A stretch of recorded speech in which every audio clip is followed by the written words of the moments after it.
आफ्ताब आलम नदवी खैराबादी मुबल्लिग दारुल उलूम नदवतुल उलमा अपील करता हूँ कि शासन और प्रशासन ने बहुत अच्छा इंतज़ाम किया और डॉक्टर्स हजरात बड़ी अच्छी तवज्जो दे रहे हैं, मरीज़ों की जान बचाने की कोशिश में हैं। स्वास्थ्य विभाग वाले बहुत अच्छा कदम उठा रहे हैं, लेकिन हम इंसानों के लिए भी कदम उठाने के लिए इंसानियत के नाते हमारी और आपकी भी जिम्मेदारी है।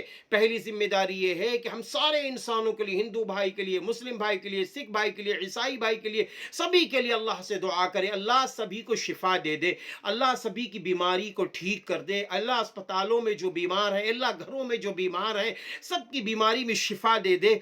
और फिर इसी तरीके से जो लोग गरीब हैं, परेशान हाल हैं, उनकी दवा इलाज के लिए अगर वो परेशान है, अल्लाह ने आपको माल से नवाजा है, आप उनकी मदद करें। तीसरी बात यह है कि आप कोई भी घबराहट वाली बात सुने तो घबराएं नहीं, अपने अल्लाह पे भरोसा रखें, अपने पैदा करने वाले पे भरोसा रखें।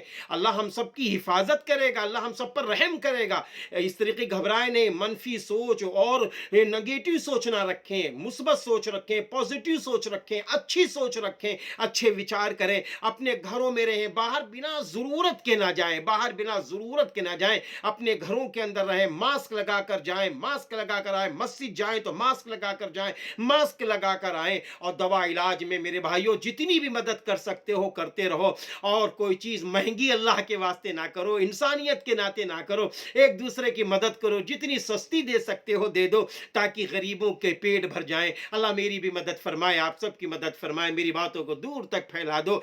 आओ हम सब मिलजुल कर इंसानों की मदद करें, दुआएं करें, खिदमत करें, मदद करें।